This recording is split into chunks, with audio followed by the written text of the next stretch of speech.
Oo. Mitä mietit, Smeds? Että mikä painaa mieltä, Smeds?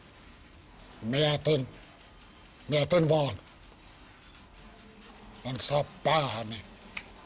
Ei ratkea. Kerro. Ehkä minä voin olla avuksi. Teksti. Mitä? Teksti. Junassa. Mainos tai ilmoitus. Junassa? Missä siellä? WC:ssä. Mitä siinä luki? Se oli vuosia sitten.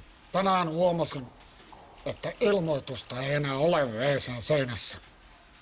Teksti kuului: WC:tä kyttää junan kissa. WC:tä kyttää junan kissa. Kyttää kissa. Miksi ihmeessä? Mitä se mahtaa tarkoittaa? Ehkä kissalla on jonkinlainen valvontatehtävä, jonka luonne on muuttunut, jonka vuoksi huomautus on poistettu seinästä. Aivan. Mikä on ollut syy lopettaa ilmoitus kissan kyttäämisestä? Onko kyttäämistehtävä annettu automatiikan hoidettavaksi? Siinäpä se! Juuri niin sen on mentävä.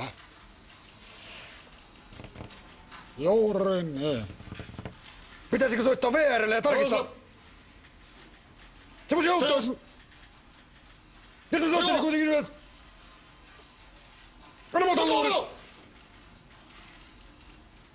Miksi mä sanoisin? Siellä VR:llä mitään tiedä.